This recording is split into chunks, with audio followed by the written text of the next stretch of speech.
Okay, welcome to the orientation of on the on-site examinations, the second semester of 2023, sponsored by the PACTT and the Certified Tax Practitioners, a CPD provider, who are qualified to take the November 2023 PACTT examinations. Only those who validly registered from August 25 to September 30, either as first-time examinee or repeater. Nag-register ako dati pero di nag-take ng exam. Pwede ba akong mag-take sa November 2023 kahit di nag-register? What is the answer? Hindi pwede dahil forfeited na yung opportunity mo to take the exam. Dapat sana ay nag-register ka uli. So, dapat nag-register for the examination from August 25 to September 30. Important matters in the examination. Ito ang dapat mga tandaan ng magte-take ng exam. The examiner should bring the following: calculator.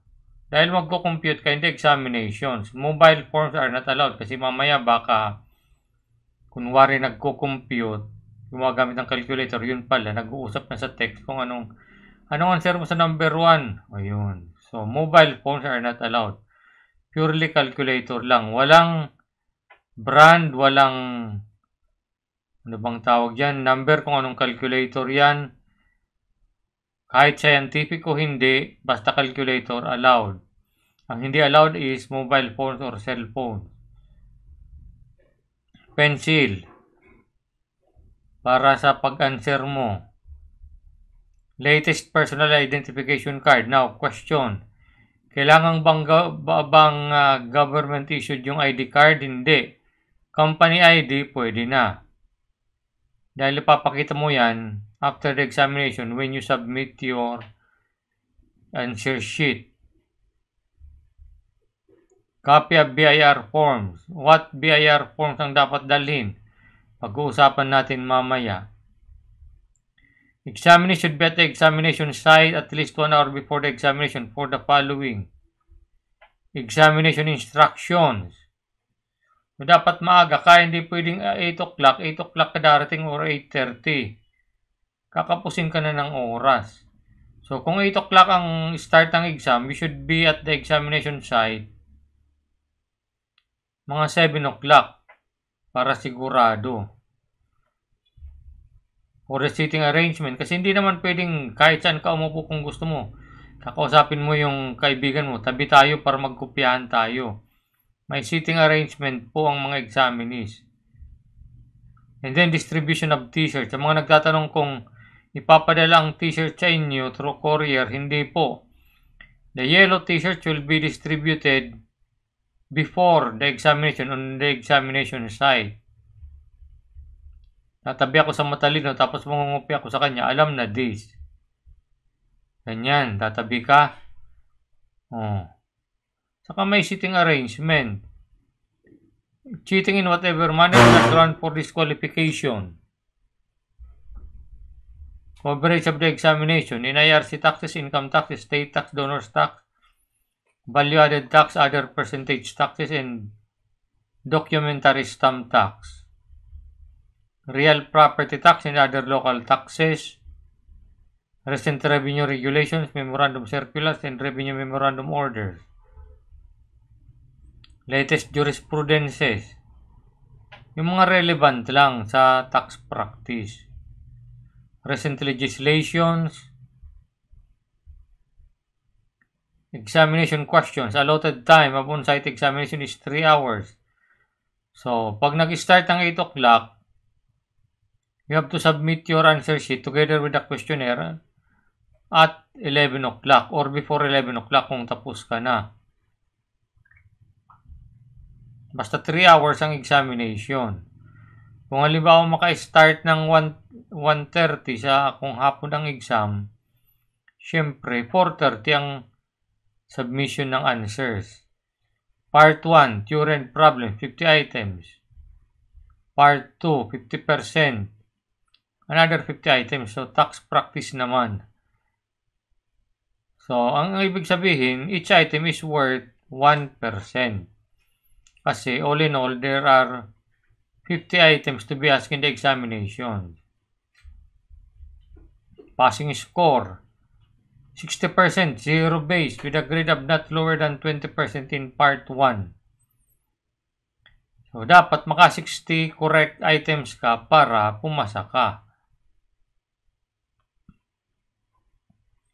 Pero, yung part 1, out of 50 items, dapat at least you must be able to get 20 correct answers sa part 1. Otherwise, madidisqualify ka as certified tax technician.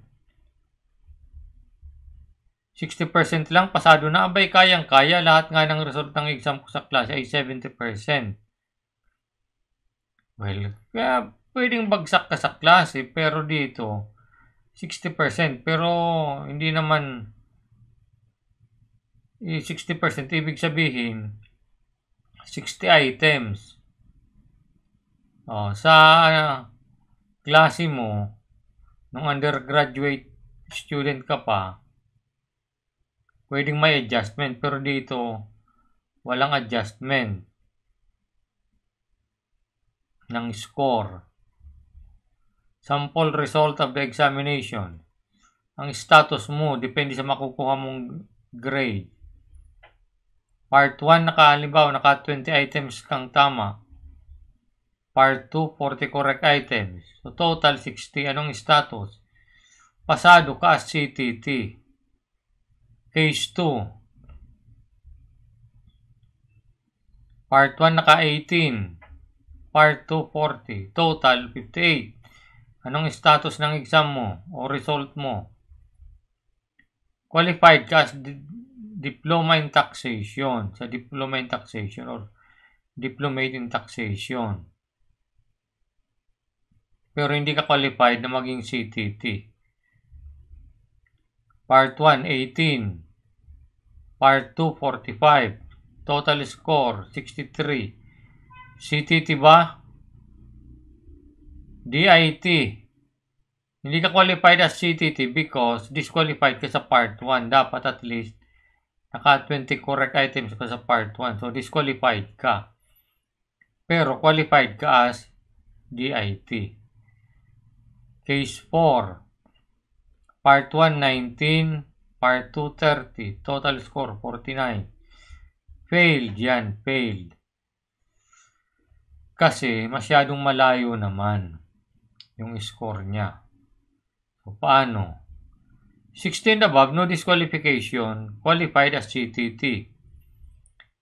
Kung ang score is 52 to 59, DIT o kaya 16 above pero disqualified sa part 1, DIT, like in case 3 of our illustration. 51 and below, failed.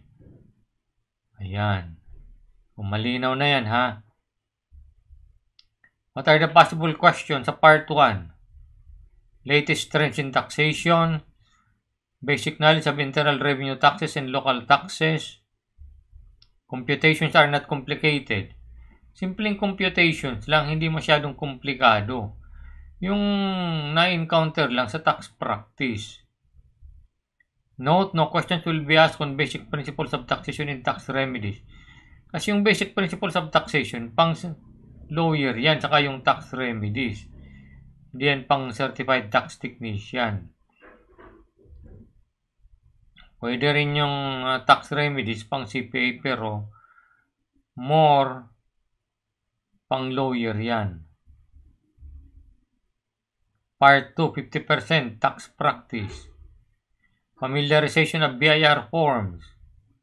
Bring one copy each of the following BIR forms in the examination. Ito. Dapat meron kang dala nito sa examination. 2551Q. Ito yung other percentage taxes. 2550Q. VAT yan. 1800. Donor's tax yan. 2000 OT. Ito naman, documentary stamp tax. 1702 Q, quarterly return sa corporation. 1706 sa capital gains tax. So, 1606, withholding taxes on sale of real property. So, do not come to the testing center without these forms. And I advise you na mas maaga, i-print mo na. Halimbawa, mga several days before the examination, i-print mo na yan at kabisaduhin mo na. So that pag naitanong yan, pag naitanong ang mga tungkol sa forms na yan, kabisado mo na, mas mapapabilis mo na yung pagsagot mo. Okay? So, repeat, do not come to the testing center without bringing these forms. Dahil walang ibibigay sa examination. At saka ibinibigay ng mga BIR form numbers para pag-aralan mo na. Ha? Lahat yan kakailanganin in answering the questions in part 2. Di muna ako mag-i-exam. Pwede ba akong mag-take sa sunod? Mapoforfeit na po ang registration mo for the November 2023 exam. Kung magte-take ka next exam, ay panibagong registration yan as first time examinee. Another question. Paano yung CTT yellow t-shirt? Pwede ko bang ipaklaim sa friend ko? Assuming hindi magte-take ng exam, pwede bang ipaklaim sa friend niya? Yes, pero dapat meron kang written authority issued sa friend mo na may kasamang photocopy ng ID card mo para ibigay sa kaibigan mo yung t-shirt mo. Bayad mo na yan. So, dapat meron kang written authority. Hindi pwedeng sabihin lang ng kaibigan mo na pinapakuha sa akin, no. Kasi may mga nangyari ng ganyan na kaso. Kinuha ng friend niya, wala siyang authorization, ibinigay naman ng proctor. And then, nagkiklaim uli yung examine na hindi sumipot. So, dapat merong written authority para ibigay sa friend mo. At saka merong kasamang photocopy ng ID card mo para siguradong ibigay kasi baka mamaya wala ka namang authority. Sinabi lang, gawa lang ng kung sino dyan na nagkukunwaring emisary mo o representative mo. Pwede bang ipadala sa akin through courier? Pwede. So the answer is yes po, pero sasagutin mo ang gastos. Okay, malinaw yan ha. So, ito na ang mga venue and date and time of the examination. Puerto Princesa, Palawan State University, Laboratory Elementary School, Puerto Princesa City. November 11, 8 a.m. Cebu City, sa University of San Jose Recoletos, Magallanes Street, Cebu City, on November 11 at 8 a.m. So, those who will take the examination at 8 a.m., I advise you to come at 7 o'clock, as early as 7 o'clock. Davao City, PRTC Davao. Hindi yung sa mga napunta na sa PRTC Davao, hindi yung dating site ng PRTC Davao. The same street, sa San Pedro Street pa rin, pero hindi na yung dati. Malapit daw ito kasi hindi pa ako napunta dito. This is near the City Hall ng Davao, saka sa San Pedro Church. Ang tatandaan mo, Dimdi Appliance Center and Fortune Mall. Basta malapit daw ito sa City Hall ng Davao. So, the same, San Pedro Street pa rin, pero Hindi na yung dating location ng PRTC Davao. November 12, this is Sunday, 8 a.m. and 1 p.m. Yung hindi ma-accommodate sa 8 a.m., I think meron ng information sa inyo yung personnel ng PRTC Davao kung kasama ka sa 8 a.m. o kaya sa afternoon examination. Cagayan de Oro City, sa PRTC Cagayan de Oro. 4th floor ATC Building, Luna Veles Street, Cagayan de Oro City. Okay. November 12 yan, this is Sunday, 8 a.m. Calamba City, Hotel Marciano, National Highway, First PJM Compound, Real, Calamba, Laguna. So, Hotel Marciano ang examination ng venue ng examination. And this will be on November 12, Sunday, 8 a.m. Dasmariñas City, First Cavite Industrial Estate, Admin Building Locators Hall A, Governors Drive, Langkaan 1, Dasmariñas City, Cavite. November 13, this is Monday, 8 a.m.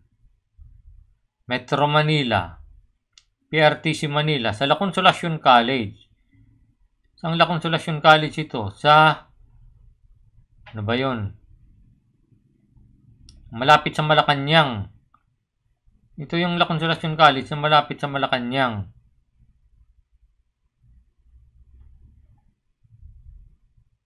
November 14, this is Tuesday.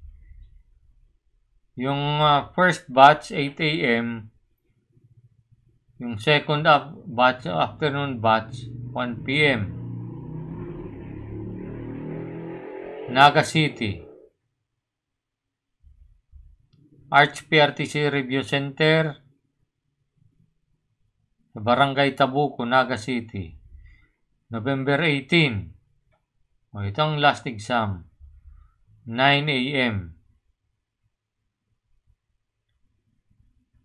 Itong La Consolacion College sa malapit sa Malacanang, ang street ito is Mendiola. Nasa Mendiola ito. Basta malapit sa Malacanang. After the examination, result will be released by posting in the CTT Facebook page and in our website. Registration procedure for passers shall be posted in the website.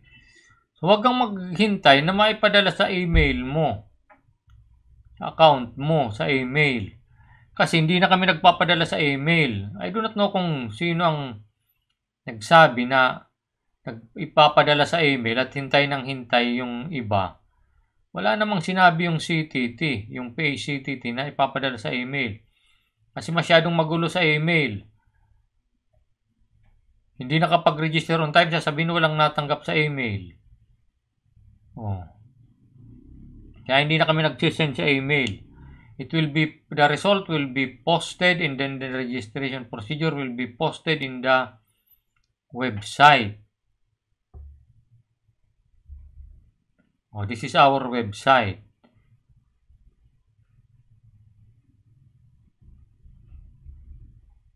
Upon passing the examinations, register as member of the Philippine Association of Certified Tax Technicians Incorporated within the allowed period by paying 750 pesos. 750 lang Registration period will be posted in the PayCTT website, www.philtaxtech.com.ph. Late registrants 500 pesos penalty. After December 31, 2024, the result of the examination will be forfeited. So, I think that is fair. Isang taon hindi ka nag-register man lamang, pinabayaan mo na. So, the result of your examination will be forfeited. If you want to register after December 31, 2024, magre-register ka ulit at magte-take ka ng another examination. Credential will have the privilege to earn the title Certified Tax Technician. Those who pass the DIT as DIT will be issued Diploma in Taxation. Yun ang naipasa mo eh. So, you will be issued Diploma in Taxation. Will receive the following: rating in the examination, certificate of membership, ID card, and laptop case. Now, these things will not be received by you if you will not register. Ang iba naman kasi, hindi naman nakikinig sa instruction, hindi nagbabasa ng instruction. After passing the examination, magre-register ka either as DIT or CTT. Saka ka makaka-receive ng certificate or diploma, saka yung ID card, saka yung laptop case. Kung hindi ka mag-register, kahit pumasa ka, wala kang matatanggap.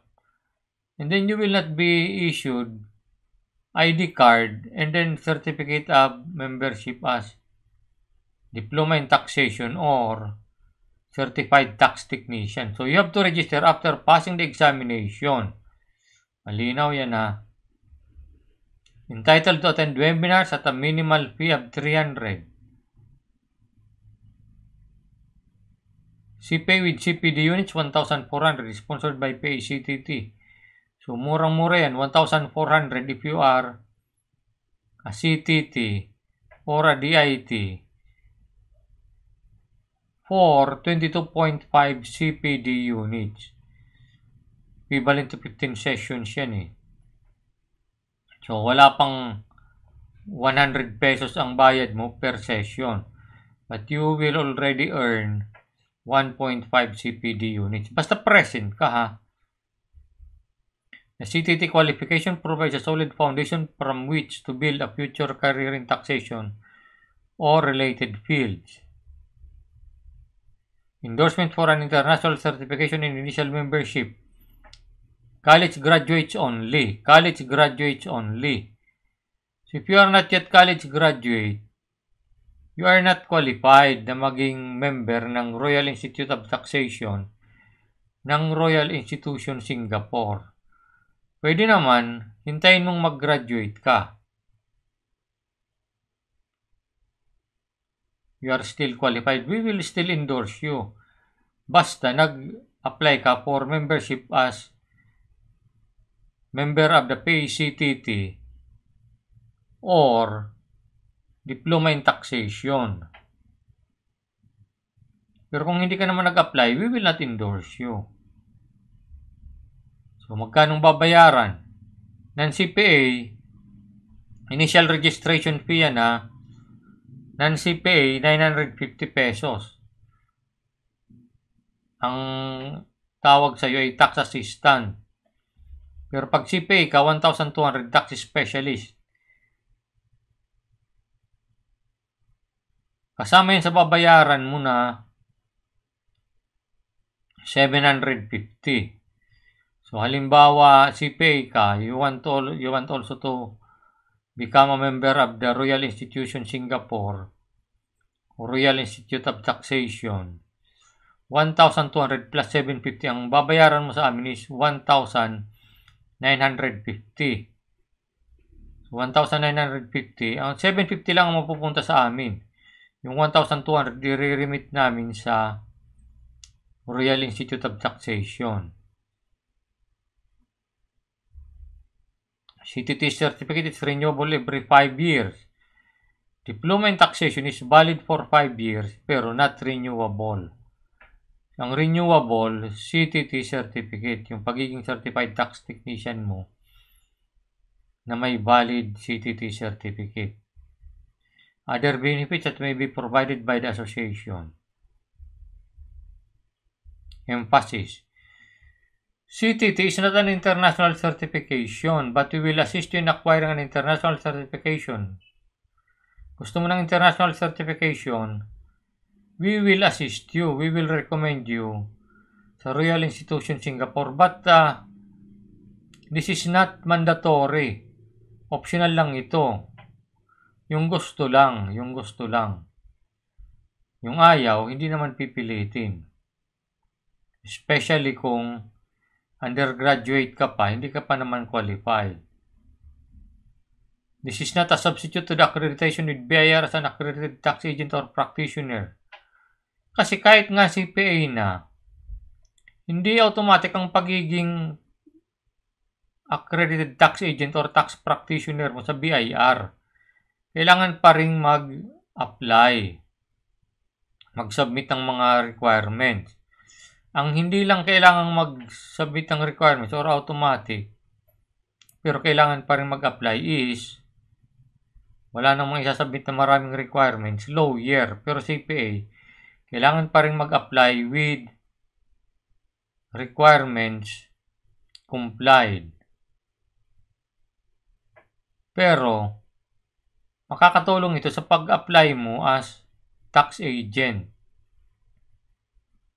Ang pagiging CTT mo, especially yung seminars attended mo. We will issue certificate para sa mga seminars attended mo, and magagamit mo yan sa pag-apply mo as tax agent with the BIR. Okay, good luck sa examinations. I hope kung pwede sana ipasa kayo lahat, kaya lang hindi naman pwede. I hope most of you will pass the examination. Good luck.